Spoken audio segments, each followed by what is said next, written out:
Hey, what's up guys? Here we go again, Dikitero Vlog, Stephen Decals, nagbabalik and welcome na naman sa bagong naming video. And for today's video guys, magkakabit naman tayo ng isang transparent NMAX version 1. At di na nga natin patatagalin to, ilabas na agad ang intro.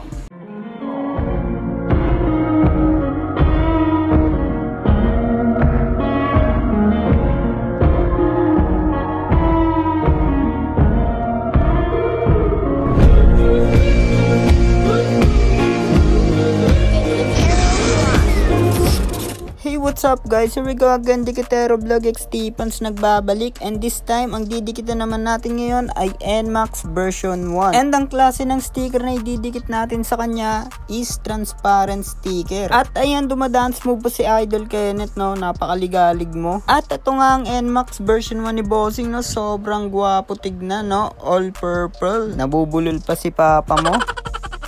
And then nga, no, syempre lilinisan muna natin yan. Sprayan nyo ng tubig no, may sabon pwede, tapos punasan nyo rin po bago dikitan para walang mga kakapit sa sticker. At dahil sobrang bilis ni Kula po, hindi ko na siya nakuha na nabang dinidikit to, no? So ayan, binublower na lang kaagad. So kitang kita nyo naman ang ating transparent sticker, no? Sobrang gwapo nyan, lalo sa mga light colors na flarings. Ayan, talagang napakabisa nyan mga tito.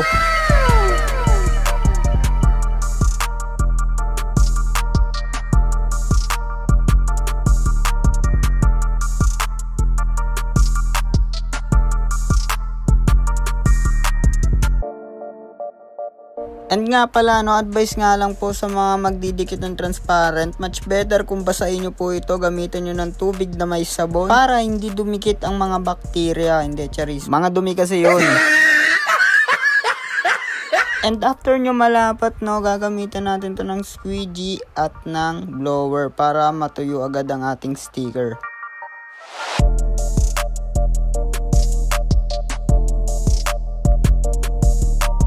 And ayan ang decals niya sa bandang side cover, no? Kitang kita nyo naman, napakagwapo tignan, swabe, hindi masakit sa mata. Kaya ano pang hinihintay nyo? I-PM nyo lang po kami sa aming Facebook page, T-Pants Decals and Apparel. Ayan, nandyan sa screen, o di kaya sa aming Shopee, T-Pants Decals and Apparel din. Andun po yan, search nyo lang po ang NMAX. And may variant po tayo na pang version 1 at version 2.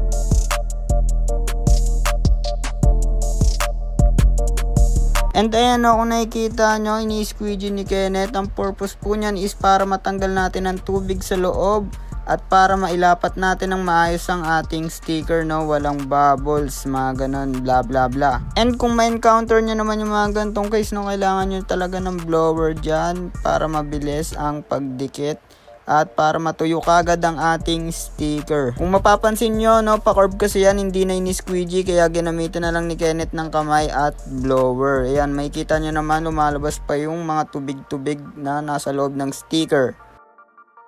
At ayan na nga, no, pinakita na ang result ng ating decals. Kaya paano pa kaya kung buo na, no? So ayun guys, ano pang hinihintay nyo? Checked out now!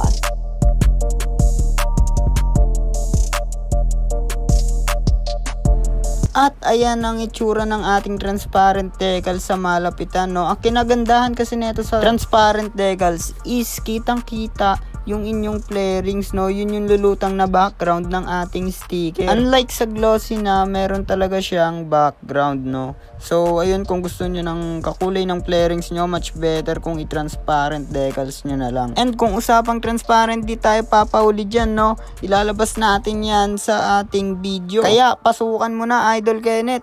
Sa mga gusto ng COD at sa mga naka-ready na natin design, pwede kayo dumirect sa aming Shopee store, T-Pants Decals and Apparel. And don't forget to follow our Shopee store. And back to the video. At makabalik na nga sa pagdidikit, no? So ito yung part ng decals niya sa may bandang araro, no? Napakasimple lang. Ayan, kitang-kita nyo naman. Pero mas kita nyo yan mamaya pag nasa labas na, no? Dahil madilim lang konti sa shop against the light kasi.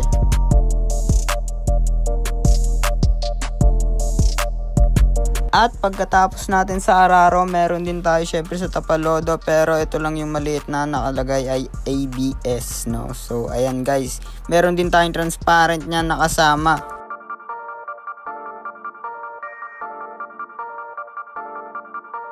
And tapos na nga natin ang 50% ng pagdidikit dito, no. So malapit na guys. Ayan, may pinapadikit na lang si Bossing na Transformer. Logo ng Decepticon, no. Fan siguro si Bossing ng Transformer. Ayan, napakagwapo lalo.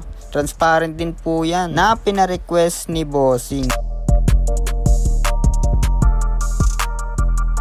Ayan, kitang-kita nyo naman kung gaano kabisa ang ating sticker mga boss, no. Kaya ano pang hinihintay nyo, no? I-check out nyo na sa ating Shopee yan. So nandito naman tayo sa kabilang side, no. Kung anong ginawa natin sa kabila is ganun lang din, no. Double ingat lang sa ating pagdidikit para hindi masayang ang ating sticker. And kung nag-order kayo guys at talagang di nyo kaya, no, ipa-install nyo na lang sa My Knowledge. Pumunta kayo ng sticker shop, mura lang na magpa-install, around 100 to 400 depende sa laki ng sticker, no. Kaya ipa-install nyo na lang. O di kaya kung malayo ang mga sticker shop, pwede nyo naman manuin to, no. Doble ingat na lang, ganon. Sabunin nyo para hindi mamali-mali ang ating sticker. So ayun, mahabang pasensya lang lalo kung wala kayong blower dahil papatuyuin pa po talaga yan. And ayan, no, hindi ko nakuhanan yung pagganyan ni Kenneth kanina dahil busy yata ako nun. So isprayan nyo rin ang ating sticker bago nyo hawakan. Sprayan nyo rin yung paglalapatan, tsaka nyo siya gagamitin ng squeegee, no. Ganun lang guys.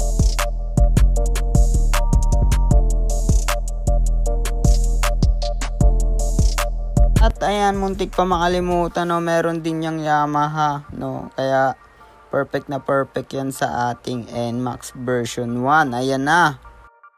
So naisip nyo siguro sa mga time na to na ilalabas ko na yung result, pero hindi pa. Syempre baka sabihin ng iba nating customer is nagmamadali lang tayo, di talaga natin pinapakita yung mga tutorial. Kaya ayun guys, no, pagpasensyahan nyo na po.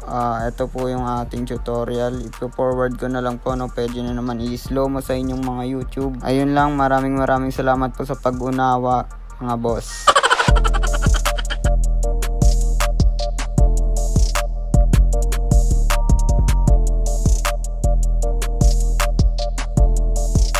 And ayan, no, nandito na tayo uli sa likod. Ayan, napaka basic na lang yan dahil nakita nyo na kung paano ang step na ginawa kanina, no.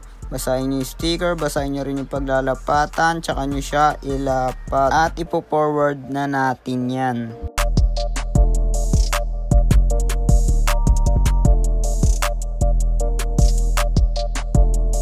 At ito na nga, no, binublower na lang ni Kenneth ng maigi. At ayun, malapit na rin natin ipakita kung anong resulta nga ba nitong NMAX version 1 ni Bossing, no. Dumayo pa yan, galing pa siya niyang Muntinlupa. Muntinlupa ba? Hindi ko sure. Muntinlupa or Paranaque.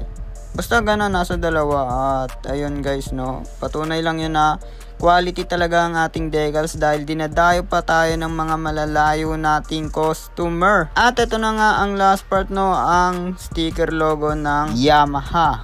At konting finishing na lang, no, at makikita nyo na rin ang resulta ng NMAX version 1 na to.